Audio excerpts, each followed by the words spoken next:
pour être libre. Hein. Donc, non, non. Moi, j'ai décidé de vivre. J'ai décidé que moi, j'avancerai. Je suis désolé. Hein, j'avancerai. Je ne mourrai pas. Non, pas question. Pièce. Non. Je vivrai. Et je raconterai les merveilles de mon Dieu. C'est tout. Voilà. C'est comme ça que je fais. Je n'ai pas le temps. Mais non, on ne fatigue pas les gens avec ça. Il ne faut pas nous embêter. On n'a pas envie. Comment? On a envie de voir des choses comme on a vu la semaine dernière. Et plus encore, on a envie. On travaille pour Dieu. On a envie de travailler pour le ministère. On n'a pas envie de se fatiguer. Voilà. Et puis quelqu'un que tu connaîtrais, il vient là, ben, c'est aussi repentir corps, convertir corps, et puis c'est tout. Voilà. On n'a plus le temps. Voilà. La personne n'est pas d'accord, ben, on ira ailleurs et puis on dira ces choses ailleurs. C'est comme ça. On n'a plus le temps, c'est fini ça. On ne veut plus perdre. On ne veut plus perdre le temps. Deutéronome 32, on n'a plus envie, c'est terminé ça. J'ai décidé de vivre, j'ai décidé de raconter ces merveilles. Je veux être celui. Alléluia. Voilà. 32. C'est bon, le Seigneur, c'est lui qui fait comme ça. Après, bon, ben, on va parler un petit peu de lui, mais il a permis ça ce matin, il savait pourquoi. Il fait comme il veut. 32. Si tu reviens à l'Éternel, ton Dieu, et si tu lui obéis de tout ton cœur, c'est pour ça qu'accepter la connaissance, accepter de grandir dans la connaissance, dans l'enseignement. Et c'est parce que par rapport à ce que vous aurez, que les gens vont comprendre ce que vous êtes devenu. Et les gens ne vous diront pas n'importe quoi. Il faut accepter de grandir. Tu sais, tu peux être quelqu'un de peureux, timide, ou quelqu'un qu'on contrôle facilement, ou à qui on a dit n'importe quoi, qui accepte tout. Je t'assure que si au fur et à mesure, la puissance ne vient pas parce que tu aurais vu une onction spéciale. On peut te délivrer aujourd'hui. Mais demain, tu restes quelqu'un de pas de peureux, quelqu'un qu'on contrôle facilement. Ce que je vais te faire comprendre, c'est que au fur et à mesure que tu écouteras la parole de Dieu, que tu vivras de la parole de Dieu, que tu vivras dans le monde, que tu développeras ta capacité à prier, ça va mettre en toi, ça va enlever la peur en toi. Il n'y a pas de miracle. C'est ce que je fais, il n'y a pas de mystère. Et c'est là où tu n'accepteras plus qu'on te contrôle, qu'on te dise n'importe quoi. Mais bien sûr, maintenant, ça ne veut pas dire qu'il faut être mal élevé, obéissant. Mais on ne t'envoie pas, on te dit pas, va au feu, tu vas au feu. C'est ça que j'essaie de vous faire comprendre. Et malheureusement, dans l'église, aujourd'hui, t'as pas mal, c'est ce qui se passe aujourd'hui. Pas partout, mais dans certains points. Et c'est pour ça qu'aujourd'hui, on doit former les chrétiens à être forts. Eh oui. Mais il n'y a pas de mystère. C'est connecte-toi plus avec l'évangile, c'est tout. Il n'y a pas de mystère. Hein? Il faut juste se connecter avec l'évangile. Lire, prier, le chanter, c'est juste ça hein, qu'il faut savoir faire. Ah, mais au nom de Jésus, on va le fouetter, on va le massacrer. Il n'aura pas d'empreinte, rien du tout sur nos vies. Rien. Il est vaincu. Terminé. C'est fini. Il n'a plus aucune autorité. C'est fini. Donc sois en paix. C'est terminé ça. Voilà. Si tu reviens à l'Éternel ton Dieu et si tu lui obéis de tout ton cœur, de toute ton âme, ainsi que tes enfants en te conforment. Tu as vu, le Seigneur inclut les enfants. Donc vous voyez, les enfants, c'est pour vous aussi. Hein, donc vous devez obéir au Seigneur. Les enfants, en te conformant à tout ce que je prescris aujourd'hui, alors l'Éternel, ton Dieu, ramènera tes déportés et aura compassion de toi. Compassion de toi. Voilà. Il aura compassion de toi. Mais tu me diras, parfois, revenir au Seigneur, ce n'est pas facile. Parce que tu as vécu certaines choses, ou tu vis dans certaines choses, et tu as du mal à t'en séparer. Parce que la chair a tellement créé un lien que tu es saucissonné avec la chose. Ce que je comprends. Prends Deutéronome 36. Il t'explique comment il fera le Seigneur. Il faut lire la parole, comprendre ce que la parole dit, à vouloir la révélation. Qu'est-ce que la parole dit? Qu'est-ce que la parole m'enseigne? Qu'est-ce que Dieu veut que je fasse? L'Éternel, ton Dieu, circoncira ton cœur et celui de ta descendance. Tu vois? Donc c'est lui-même qui va le faire, qui va sanctifier ton cœur. Et tu aimeras l'Éternel, ton Dieu, de tout ton cœur, de toute ton âme afin de vivre. L'Éternel, ton Dieu, fera tomber toutes ces malédictions sur tes ennemis, pas sur toi, sur ceux qui t'auront détesté et persécuté.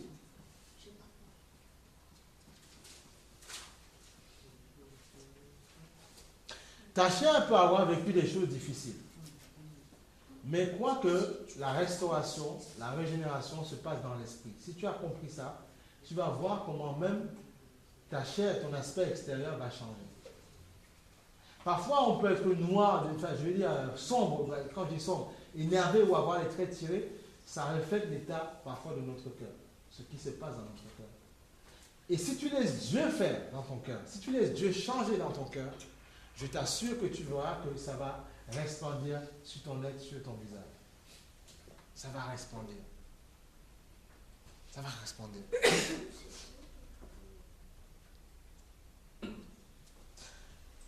Tu vois, il dit, il fera ça, regarde, l'Éternel, ton Dieu, circoncira ton cœur, celui de ta descendance.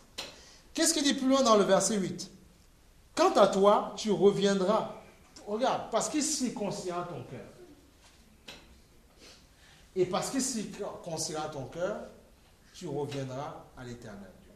Donc il dit, quant à toi, tu reviendras à l'Éternel, tu lui obéiras et tu mettras en pratique tous les commandements que je te prescris aujourd'hui.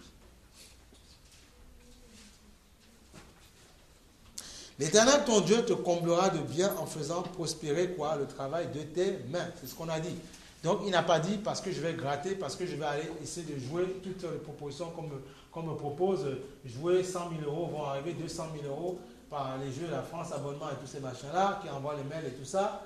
Voilà. Non, il dit, je ferai prospérer le travail de tes mains. C'est-à-dire, peut-être que, parce qu'on reconnaîtra ton travail, peut-être qu'il te permettra d'avoir quelque chose. Voilà, parce qu'il reconnaîtra le travail de tes mains. Parce que Dieu bénira le travail de tes mains, il te permettra peut-être d'avoir, sa situation changera peut-être. Ton responsable peut-être te procurera quelque chose, je ne sais pas. Le travail de tes mains. Et parce qu'il le bénira, tu pourras subvenir à tes besoins. Maintenant, comme on a dit, ça peut arriver que tu passes par un moment un peu tragique de ta vie, qui peut être le résultat de toi, ou que Dieu peut permettre juste pour t'apprendre à ne pas t'accrocher sur les choses de la vie. Et une fois qu'il te donne la chose, tu sais en fait gérer. En fait, tu peux le désendettement, ce n'est pas mystique, hein, ce n'est pas une chose bizarre, c'est tout simplement parce que tu reconnais ce qui s'est passé avant, tu dis maintenant Seigneur, donne-moi, accorde-moi la discipline. C'est juste ça en fait. C'est discipliné. C'est juste ça. Donc, il bénira le travail de tes mains. Regarde. Et le Seigneur, tu vois, il te détaille. Dans le 31, qu'est-ce qu'il dit? Dans le verset de Deutéronome 31, tu vas comprendre. Il dit, le commandement que je te prescris aujourd'hui n'est certainement pas au-dessus de tes forces, ni hors de portée. Mais attention, on a dit ici, il ne faut pas que les choses soient claires. Ici, parce que bon, tu m'as dit, bon, ça arrive que tu ne peux pas donner. Attends, on ne dit pas que, bon, les gens appellent ça dit, mais moi je parle au franc, je ne suis pas dans tous ces trucs-là. On n'est pas là pour, comment dire, parce que tu n'as pas fait, Dieu va te maudire, Dieu va faire ceci. Non, attention, on sait que ça se dit souvent. Il y en a qui disent ça, ouais, Dieu va te maudire parce que tu n'as pas fait ta vie. Je connais ta situation, on soit clair. Voilà, et il faut comprendre que tout tu le fais parce que tu aimes le Seigneur. Tu aimes Dieu parce que tu aimes ton Dieu. Et si tu aimes, tu feras selon l'amour que tu lui portes. C'est tout. Voilà. Comme ça, je te repousse vers ton Dieu et débrouille-toi avec ton Dieu. Voilà. Comme ça, tu ne diras pas, c'est le frère Albert qui... Non. Non. Ici, on ne parle pas des impôts qu'on impose aux gens. On dit aux gens, faites selon ce que vous avez résolu dans vos cœurs. Voilà, c'est tout. Alors, ce serait dommage d'obéir quand on te mettrait la pression, on t'imposerait. Là, c'est dommage. Alors là, quelqu'un obéit. Moi, j'ai toujours dit, quelqu'un obéit, donne au Seigneur parce qu'on a mis une pression sur, on a dit qu'il va être maudit. Et non, c'est pas bon. Il faut que tu comprennes ça avec amour. Tu aimes ton Dieu, c'est quoi le problème? Hein? Dans le 31, le Seigneur dit quoi? Regarde. Ce commandement, le commandement de faire sa volonté que je te prescris, aujourd'hui n'est certainement point au-dessus de tes forces et hors de ta portée, tu vois. Il dit, il n'est pas au-dessus de tes forces. Ça veut dire quoi? Tu peux le faire. Dans ma version, il dit dans une autre version, version Louis II, le commandement que je te prescris aujourd'hui n'est certainement pas au-dessus de tes forces, ni hors de ta portée. Ça veut dire quoi? Changer, faire ce que Dieu te demande de faire, par exemple. Tu dis que c'est difficile. Dieu dit non, ce n'est pas difficile. Pourquoi ce n'est pas difficile? Il va t'expliquer. Regarde. Dans le 32, qu'est-ce qu'il te dit? Il te dit quoi? Il dit, le commandement que je te prescris n'est certainement pas au-dessus de tes forces, ni hors de ta portée. Là où ça m'a interpellé, ça m'a fait du bien. Il n'est pas dans le ciel le commandement qu'il te demande de faire. Pour que tu dises, qui montera pour nous au ciel et ira nous le chercher. Nous forcer à faire la volonté de Dieu. Et c'était une prophétie que Dieu disait déjà pour nous, pour plus tard. Nous le ferons entendre, afin que nous le mettions en pratique. Il n'est pas de l'autre côté de la mer pour que tu dises, qui passera pour nous de l'autre côté de la mer et nous ira nous le chercher. C'est-à-dire nous dire comment faire. Ce n'est pas un étranger qui te dira comment faire. Ce n'est pas un étranger qui te dira comment faire pour faire la volonté de Dieu. Et qu'est-ce qu'il dit? C'est une parole au contraire qui est tout près de toi, dans ta bouche et dans ton cœur, afin que tu la mettes en pratique. En fait, la solution pour te dire simplement, c'est toi qui l'as. C'est dans ton cœur que ça se passe. Voilà pourquoi le Seigneur dit, veille sur ton cœur plus que toute autre chose. Il dit quoi? Regarde, comprends. Le commandement qu'il dit est dans ta bouche et dans ton cœur. Voilà, comprenez, c'est pour ça que le Seigneur dit, celui qui croit dans son cœur, on ne va pas revenir sur ce passage, et confesse de sa bouche que Jésus-Christ est Seigneur à la vie éternelle. Ça veut dire que si je confesse uniquement que je n'ai plus de problème, ou si je confesse uniquement qu'il n'y a plus rien du tout dans ma vie, que ça y est, je suis délivré, et que je ne crois pas dans mon cœur, ça continuera. Ça veut dire, même là, on a prié tout à l'heure, ceux qui ont cru dans leur cœur, pas seulement juste pour parler, tu verras ce que ton Dieu accomplira. Tu dois, ce que tu dis, c'est pour ça que, qu'est-ce que ça veut dire? Quand tu dis Seigneur, il y a des moments où tu dis, tu peux chanter, hein, parfois tu dis Seigneur, aide-moi à faire ta volonté, Seigneur, aide-moi. Seigneur, tu es un Dieu puissant. Ça, c'est ta bouche qui a parlé. Mais ton cœur n'a pas parlé. Parce que, c'est pour ça que le Seigneur dit, veille sur ton cœur plus que toute autre chose. Regarde, même un homme muet par exemple, s'il a un cœur pur, je t'assure qu'il sera de loin devant nous. Tout se passe dans le cœur, dans l'esprit. Il y a parfois ton esprit, ce qu'on appelle le réma, la révélation. Ton esprit a déjà reçu en fait. Mais on a du mal à le manifester dans la chair parce que soit ça peut être la culture ou n'importe quoi qui bloque. La culture, c'est un ensemble de choses qu'on a appris dans notre enfance. C'est ça la culture en fait. Ça peut être une éducation qu'on a reçue. On peut dire par exemple, comme j'ai entendu parfois quelqu'un qui disait, mon père n'a jamais pardonné à ma mère, a toujours dit à ma mère, fais ci, fais ça. Eh bien je ferai la même chose. Ma mère a toujours envoyé bouler mon père et je l'enverrai aussi bouler aussi. Voilà, j'enverrai mon mari bouler aussi. Si ta mère si tu as vu ça de ta mère et que tu repratiques et que tu ne veux pas dans ton cœur changer, tu feras la même chose avec l'homme avec qui tu vivras ou bien avec qui tu vis. Ce sera pareil. Si ta mère a souffert parce que tu estimes qu'elle a été spoliée, abusée, si tu vis dans ces choses, si tu n'aspires pas à être changé, tu risques de reproduire la même chose. C'est ce que je disais à quelqu'un il n'y a pas longtemps. Je disais, toi, tu vois ce qui s'est passé avec ta grand-mère, ta soeur, ta mère. Toi, casse le corps. Toi, coupe le lien. N'aspire pas à faire la même chose. Et malheureusement, ce qu'on a vécu aux Antilles, ça peut être aux Antilles. Regarde, moi, j'ai des tantes, des tontons, de plusieurs. Ma grand-mère avait plusieurs. Bon, séparation, j'ai des tantes de gauche à droite. Tu vois, et on a rencontré une dernièrement encore, tu vois. Et quand je lui dis par exemple, oui, tu sais, le frère Armand habite là-bas. Mais elle n'est pas concernée. Pourquoi? Parce qu'il n'est pas de son côté. Parce que ma mère et sa mère n'ont pas le même papa. Tu vois? Et c'est ça qui sévit dans pas mal de familles. Et tu te retrouves avec des cousins, mais avec qui on n'a pas le même grand-père. Tu vois? Et c'est pas rigolo. Non, c'est pas rigolo. D'accord, tu es content, tu dis, j'ai beaucoup de famille. Ah, oui, d'accord, j'ai retrouvé mon frère, j'ai retrouvé ma soeur. Mais on peut éviter ça. Comment? En se disciplinant. Pourquoi? Parce que nous ne devons pas dire dans notre cœur, c'est un exemple, tu es avec quelqu'un, ton mari, ta femme. Tu dis, j'aime mon mari, j'aime ma femme. Ta bouche a parlé, mais est-ce que ton cœur a dit qu'il aimait ton mari, ta femme? Tu dis, j'aime Jésus. Mais est-ce que ton cœur a dit la même chose que ta bouche? Ce que j'essaie de vous faire comprendre, c'est que ton cœur et ta bouche sont liés. Et il faut que les deux soient liés. En bien comme en mal. Mais il vaut mieux que ce soit dans le sens du bien. Parfois, regarde, parfois tu peux dire, cet homme-là, je le déteste, ou je vais le tuer. Mais si ton cœur n'est pas d'accord, tu vas voir qu'il y aura une opposition et tu ne le feras pas. Parce que c'est le cœur qui commande. Il y a des gens, avant de fomenter quelque chose, ils l'ont pensé d'abord, ils l'ont nourri et ils le font. Tu mets un plan en action parce que tu le fomentes dans ton cœur. Et tu pars, tu dis après. Et tu déclares la chose. C'est pour ça que Dieu te dit, le commandement qu'il te donne est dans ton cœur et là aussi. Si tu dis de ton cœur que tu n'arriveras pas à obéir à Dieu, non, de ta bouche, et que dans ton cœur, tu le confesses aussi, tu ne le feras pas.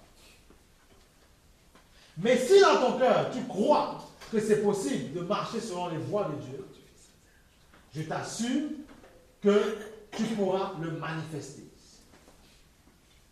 C'est pour ça que Dieu parfois sonde nos cœurs. Il parle de sonder nos cœurs. Il sonde nos cœurs. Pourquoi? Pour voir ce qui est au fond de nous. Il sait que parfois quand on parle, on rigole, on dit Seigneur, je t'aime. Parfois même on peut célébrer, on peut chanter. Mais il sait que parfois, dans nos cœurs, nous ne sommes pas en accord avec ce que nous disons. Et ce qu'il veut, c'est qu'on soit en accord avec ce qu'on dit.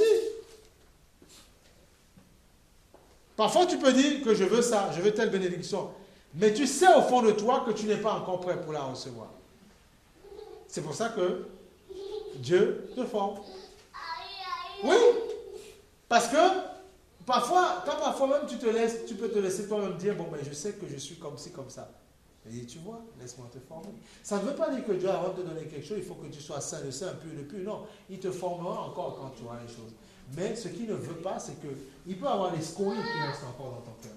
Mais ce qu'il ne veut pas, c'est que quand il te donne la chose, le maximum de scories fasse que la chose soit détruite. C'est ça qu'il faut comprendre. Et une fois que tu as compris ça, tu vas aller tout simplement vouloir te faire abreuver avec la parole de Dieu. Et tu vas voir que la parole de Dieu, puisqu'elle sépare moi les jointures, elle est capable de canaliser une pensée qui te fait du mal. Une pensée qui te tente. Elle est capable, parce que c'est la parole de Dieu. Elle est puissante pour sauver, puissante pour délivrer, puissante pour changer. Parce que tu peux être dans une église, tout ce que tu veux, mais ton cœur est noir. Pourquoi? Tu n'es pas noir de couleur, noir de ton cœur. Pourquoi? Parce qu'il y a des choses dans le passé qui t'ont fait souffrir. Et ce sont ces choses que Dieu veut déraciner. C'est pour ça que tu dois laisser Dieu déraciner ces choses-là. Tu peux être fidèle dans une église, tout ça, mais ton cœur est noir. Pas parce que toi, tu aurais fait. Parce que toi, tu te donnes raison pour ce qu'on t'aurait fait. Je dis, ok, je suis ok avec ça. Mais ce que je veux, c'est que tu reconnaisses ta part. C'est tout. Parfois, entre guillemets, il dit, reconnais que tu as été un dindon. Reconnais que tu as été un mouton, que tu t'es fait plumer. Reconnais ça d'abord. Ben oui. Et après, c'est bon pour toi. Reconnais que tu as été... tu t'es fait... Reconnais que... comment on appelle ça? Tu n'as pas été assez vigilant. Reconnais tout ça. Et puis sois en paix avec ton Dieu. Et vis avec ton Dieu. Et ne développe pas la rancune derrière nous. C'est pour ça que ici, je prends du temps à vous enseigner sur la puissance de l'amour, du respect, ces choses-là. Parce que ça sont des choses, si vous gardez ces choses dans vos cœurs, ça va vous suivre toute votre vie. Mais si vous gardez autre chose dans votre cœur, vous allez activer des choses, parce que le diable va dire, oui, ce n'est pas toi qui as causé la chose. Mais tu as des choses que je suis en toi. Le diable est rancunier et il veut qu'on soit rancunier. Pourtant, on t'aurait fait du mal. Mais il ne le faut pas. Je connais que les gens développent des choses dans leur cœur, ils reconnaissent après leurs erreurs. Donc non. Il faut faire attention à ce qu'on fait grandir dans nos cœurs. Il faut faire attention. Parce que tu peux te dire que tu gères aujourd'hui, mais ça peut causer des problèmes. Parfois ça peut être dans ton couple ou n'importe quoi, ça peut poser même des problèmes par là. Il faut faire attention à ce qu'on garde dans le cœur. Tu vois, donc ce que je voulais te faire comprendre, c'est que le commandement que Dieu te demande est proche de toi, est dans ton cœur et est près de ta bouche. Ça veut dire que, on l'a souvent dit plusieurs fois ici, mais j'aime bien illustrer les passages. Tu peux te maudire ou te bénir, toi, oui, toi-même, tu peux te maudire. On peut détruire ta vie, mais toi, là où ça devient dangereux, et là tu peux riposter si on essaye, mais ça devient dangereux quand toi-même, tu commences à faire des incantations. Hey, vous savez ça, le savoir, c'est sérieux. Hein? Moi, je refuse les... Non, pas l'échec. Non, pas du tout. Je sors peut-être de quelque chose. Bon, il vient passer des choses. Mais j'ai décidé de fleurir. Ça, il faut que ce soit clair. Vous pouvez vous-même vous maudire. Hein? À vous, vous pouvez le faire. À vous ressasser les choses, ou bien à continuer à débiter des choses de vos bouches. Vous pouvez vous-même vous maudire. Vous-même. En fait, c'est quoi? Ce n'est pas les gens qui sont contre... Non, mais c'est vous-même qui vous bloquez en fait la dynamique dans votre vie, vous-même. Vous dites parce que hier c'était comme ça, aujourd'hui ce sera comme ça. Et vous-même vous bloquez. Ce que je veux vous faire comprendre, c'est qu'il y a une puissance dans ce que vous dites.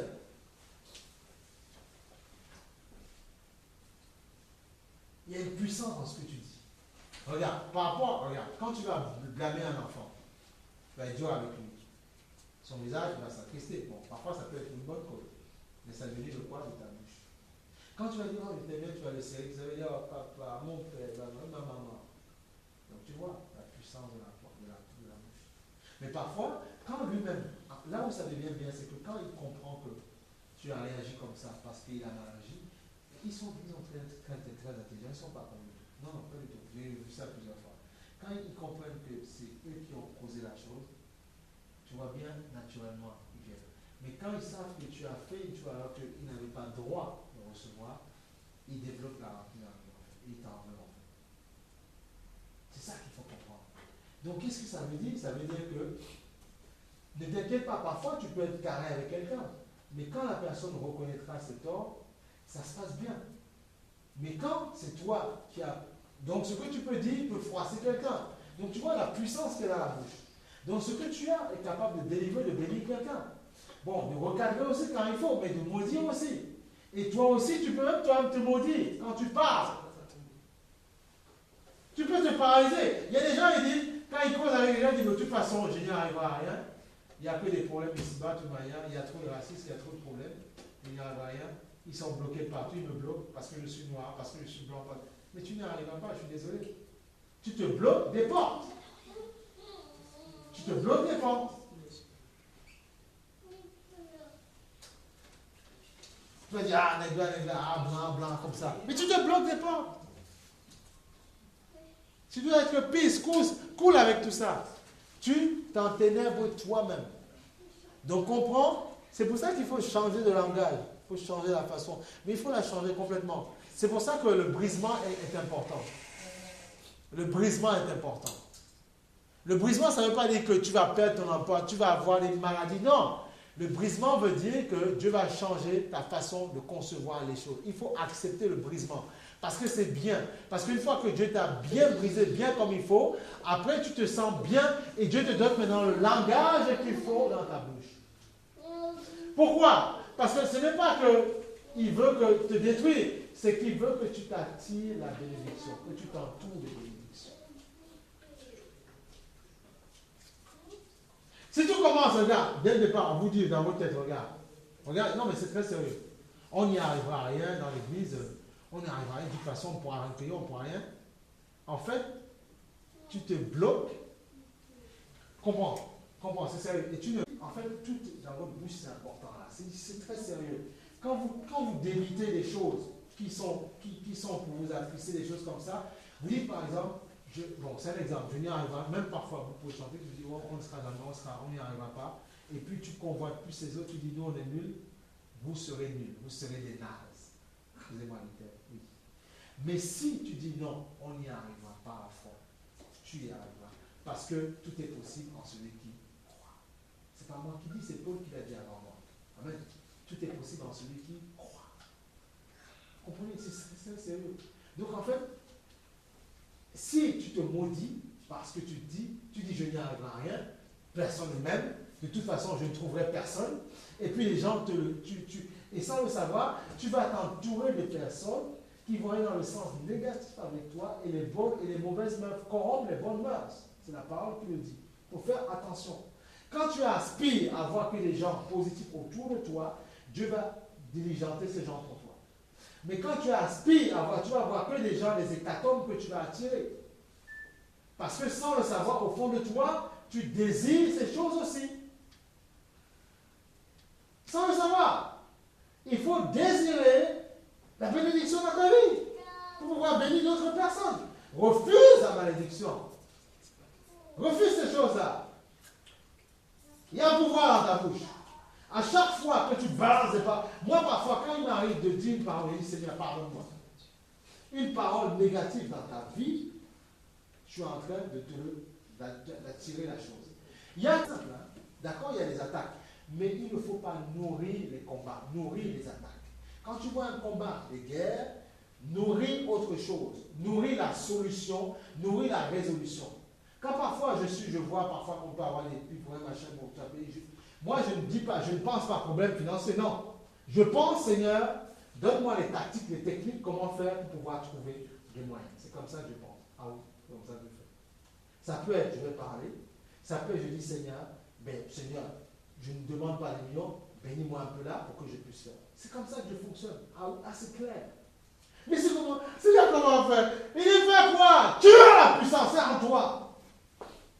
Désir que je travaille en toi. J'ai plus envie. Écoutez, si après la fin de plus vous avez envie de vous abeuvrer avec ça, c'est pour moi, laissez-moi, j'ai pas envie de m'abeuvrer avec les lèvres. Non, j'ai pas envie. Non. J'ai envie de penser comment travailler, comment faire pour que. C'est ça que j'ai envie, moi.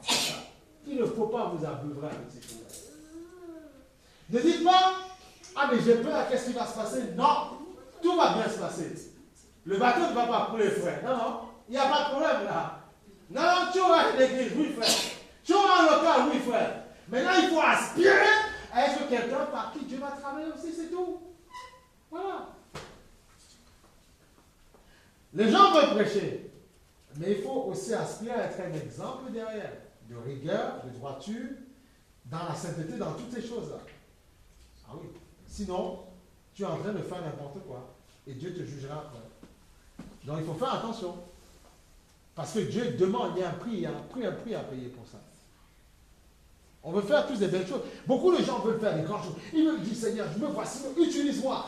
Mais ils ne veulent pas régler là où Dieu dit régler. Non, ça ne marche pas.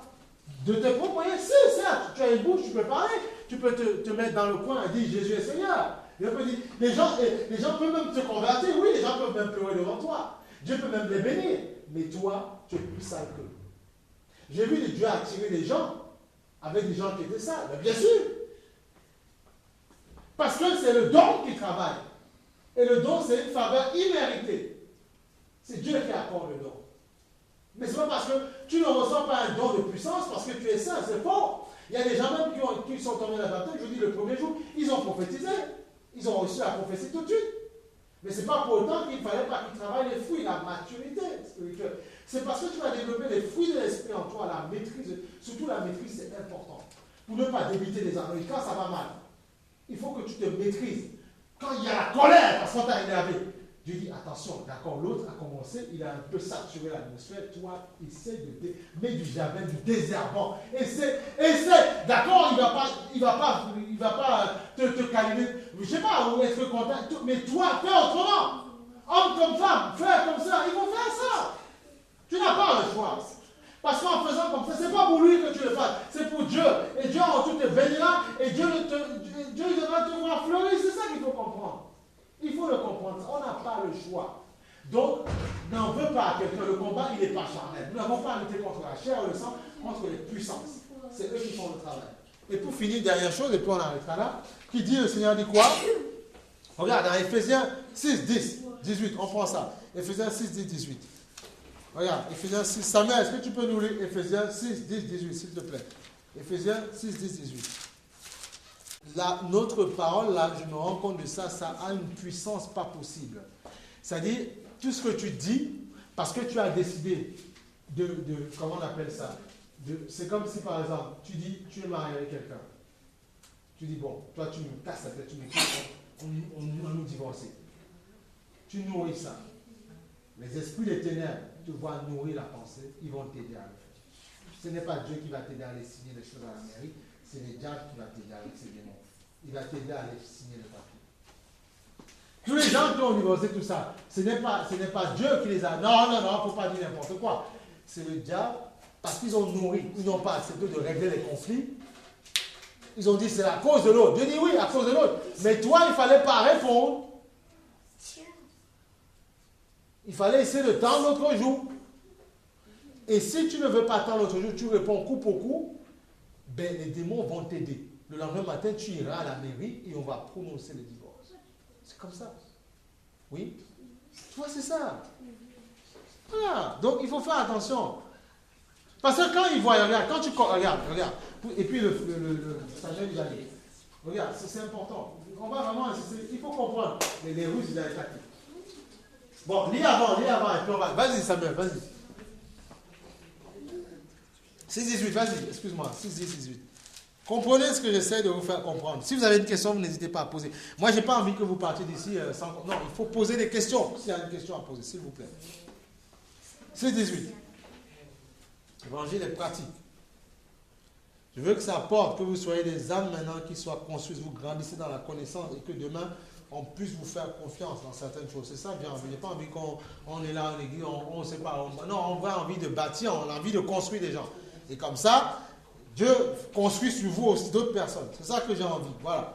Comme ça, après, on a fini le travail, ben, on part dans la gloire, on dit, merci Seigneur, on a bien travaillé pour toi, que ton nom soit béni. C'est ça qu'on a envie de faire. Que les gens, quand ils adorent Dieu, ils savent qui ils adorent. Et parce qu'ils savent qui ils adorent, ils louent avec ardeur, avec compassion, avec amour pour Dieu. Voilà. Et ils savent. Et quand il y a quelque chose qui n'irait pas, il dit, Seigneur, taille par là, sanctifie-moi par là, que je te sois agréable. Voilà. Donc, vas-y, tu as trouvé 6-18. 6-10-18. C'est bon? Et puis, croyez en la puissance de la prière. Croyez en ce que vous avez demandé en ce matin, ce que vous avez confessé de vos bouches. C'est sérieux. Ne rentre pas chez toi et commence pas à négativer. Crois, puis c'est tout. Puis Dieu va faire. Et puis, on verra plus tard que ce qu'on dit, si on ne croit pas en ce qu'on demande à Dieu, souvent certaines choses ne viennent pas. Enfin, les démons, ils bloquent un peu. On verra plus tard. C'est biblique, hein, c'est ce qui est marqué, donc je ne vais pas raconter n'importe quoi. Donc, alors, il a trouvé ou pas? 6-18. Ah, vas-y. Au reste, fortifiez-vous dans le Seigneur et par sa force toute puissante. Revêtez-vous. Revêtez-vous de toutes les armes de Dieu afin de pouvoir tenir ferme contre les ruses du diable. Ok, donc amen, merci. Amen, ouais, merci. 12. Tu vois, donc voilà, regarde, lui il a dit ruse, moi j'ai manœuvre. Hein?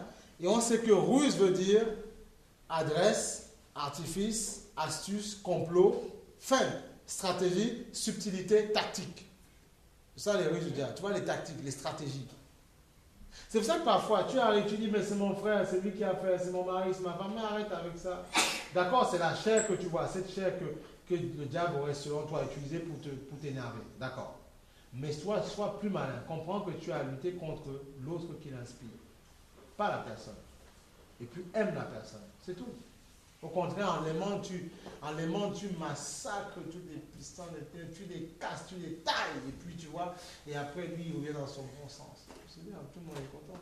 Mais non, le diable, ce qu'il veut, c'est qu'on se masse, on se déchire, on se machin, et qu'on soit tout le temps tendu, énervé, et puis tu n'as pas de paix, tu dors avec l'énervement, tu te lèves énervé, tu vas travailler, tu ne peux même pas bien gérer tes fichiers, tu es énervé, tu es bourriffé de partout, tu vois, tes yeux tu es gonflé, parce que tu n'es pas en paix.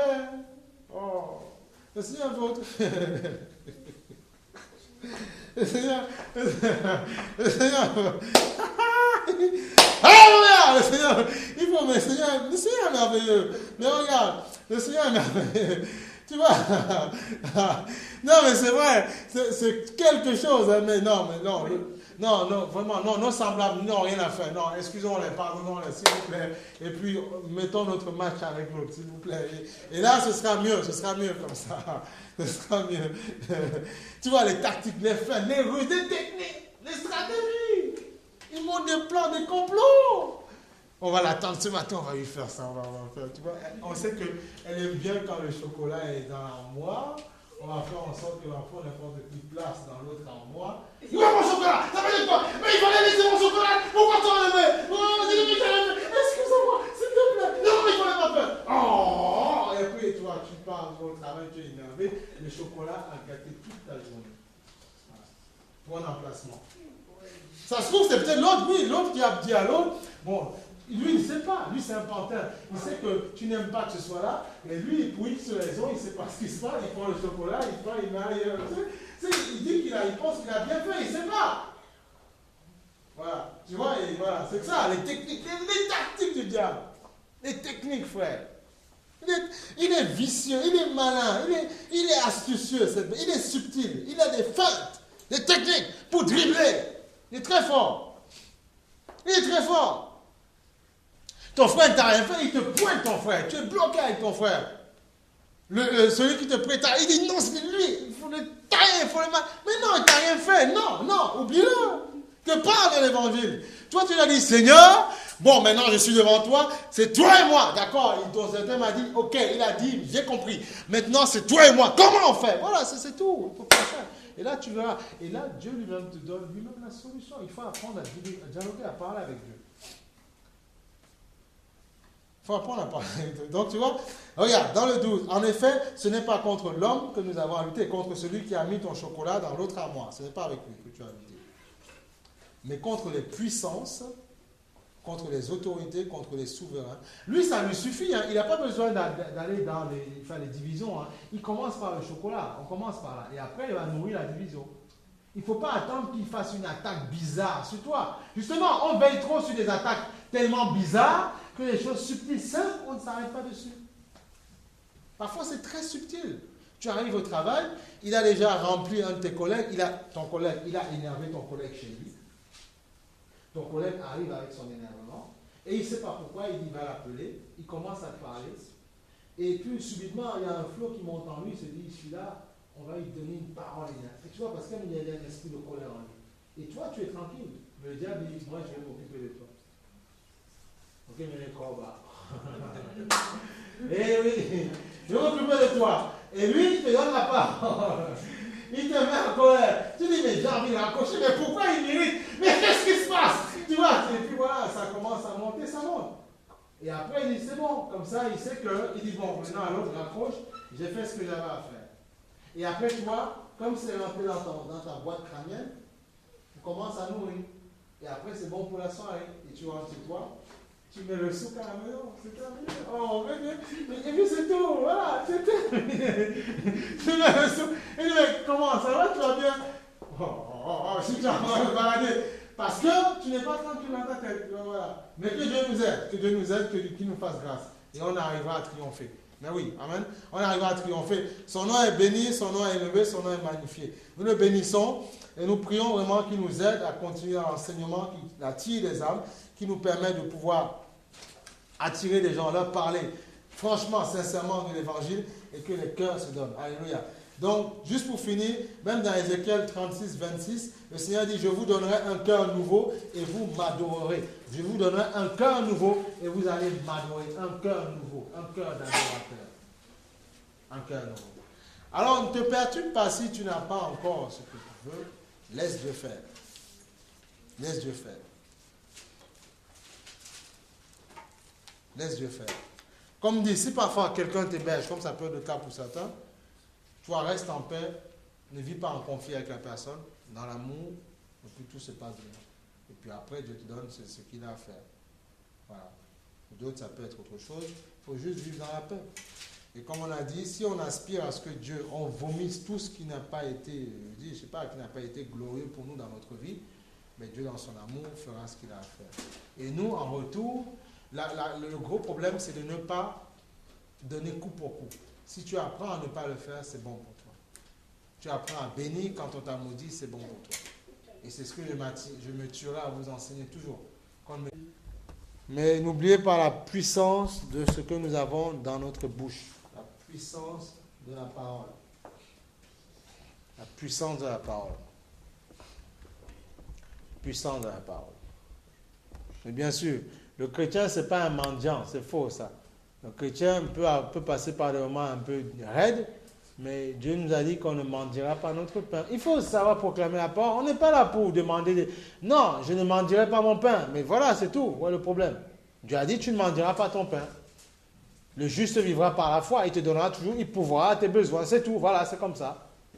Quand tu commences, non, il faut être sérieux. Quand en tant que chrétien, tu commences à aller sur un pont, tu vas commencer à faire la manche, alors que c'est toi qui dois donner aux gens. Là, il y a un problème. Ah oui? Non. Pour le chrétien, ton rôle, ce n'est pas aller faire la manche. Tu dois vivre par la foi et Dieu touche un peu à ce qu'il veut. Ne pas aller faire la manche. Non. Et malheureusement, j'ai vu des chrétiens, c'est pour vous dire, même j'ai vu une chrétienne à la défense, qui bon, après, c'est quand même, je ne sais pas, je lui ai donné, vous avez raconté ça, je ne sais pas, je lui ai donné, et puis elle me dit, et puis j'ai juste dit, excusez-moi, je veux juste vous dire, je comprends vos détresse, je voulais juste vous dire que Jésus-Christ peut vous aider. Oui, mais je connais le Seigneur, oui, mais je connais, après elle m'a dit, oui, mais j'étais une ancienne début. Tu vois, tu commences la rébellion tout de suite, on te parle simplement, c'est toi qui as un problème, je te donne une pièce, je te parle juste de Jésus, mais je connais. J'ai dit, mais voilà, même les pasteurs nouveaux, on m'a dit, vous êtes deux chrétiens, qu'est-ce que ça veut dire ça? Les gens m'ont regardé, j'ai dit, non, ma soeur, calme-toi. Après, à un moment donné, pour pouvoir la calmer, j'étais obligé de lui dire, mais tu dis que tu enseignes, mais moi j'enseigne la parole aussi. Et souvent, je ne dis pas ça, je ne dis pas aux gens ce que je fais. Hein. Je dis, ben viens, j'étais obligé de lui dire ça, et puis là, je dis, mais il faut faire ça pour que tu te calmes, qu'est-ce que ça veut dire? C'est dommage ça. Personne, tu as des problèmes. On te donne, on te dit juste ma soeur. Je ne sais pas si tu accroche-toi. Il dit, oui, mais j'aime pas. Il dit, non, il ne faut pas dire, il faut dire autrement, comment ça marche. Je dis, mais non, il ne faut pas faire ça. Tu es dans les besoins, on t'aide, ne te mets pas en colère. Déjà, tu manifestes ta rébellion. Et c'est quoi, ouais, le problème? Tu vois, des choses comme ça. Et donc, ça veut dire que la personne qui se trouve là, il y a peut-être des raisons. Quand tu vois l'esprit qui travaille derrière, il y a peut-être des raisons. Non, Dieu, si tu es un juste, tu marches tout dans les voies de Dieu. Dieu dit que le juste ne mendira pas son pain. Point. David a dit, j'ai envie de croire ça. C'est tout. Voilà. Ce n'est pas moi qui dois mendier. Paul a dit que, afin que vous ayez toujours en abondance pour pouvoir faire toute bonne œuvre. Donc tu dois faire le monde, ou quand tu dois dédiquer au monde, des choses comme ça. Voilà. C'est toi qui dois le faire. C'est toi qui dois être une source de bénédiction. Mais ce n'est pas les autres, c'est toi. C'est toi le sel de la terre. C'est toi qui assaisonne. Il faut proclamer la parole. On ne demande pas à être riche comme Jésus. Ça ne nous intéresse pas ça. Parce que ça peut nous perdre. On demande juste à pouvoir vivre correctement et à faire l'œuvre de Dieu. C'est tout ce qu'on demande au Seigneur. C'est tout. Après, il fait selon sa volonté. Mais Dieu n'est pas un Dieu qui nous endette. Tu peux vivre tous les mois et puis avoir, à la fin, après avoir fait toutes tes dépenses, tout ce que tu vis et tout ce que tu penses pour le Seigneur, qu'il te reste 2 euros ou bien être à 0,00. Donc, tu vois, voilà, ne pas être dans des dettes. C'est possible, ça, tu vois. C'est des choses comme ça que tu peux demander à Dieu aussi. Et ça te permet aussi, bon, de mettre un petit peu de côté. Tu vois, il ne faut pas, non. Dieu n'est pas un Dieu qui veut, non, des dettes. Parce qu'il sait qu'une dette, plus tu vas l'accumuler, ça va grossir. Et après, il y aura des problèmes. Et il sait qu'avec ça, tu ne pourras pas aller devant un huissier et commencer à parler de Jésus. Il a dit, votre Dieu là, c'est votre Dieu qui vous met dans cet état-là? Non, ce n'est pas Dieu. Donc voilà, on peut avoir des problèmes financiers, mais dette, non. Ce n'est pas Dieu maintenant, nous. Dieu ne nous accuse pas, nous. Je dis, réprouve maintenant la chose, comme on a fait ça. Tout à l'heure. Et là, ma bénédiction arrive. Et maintenant, j'ai. Alléluia. Dieu soit béni. On va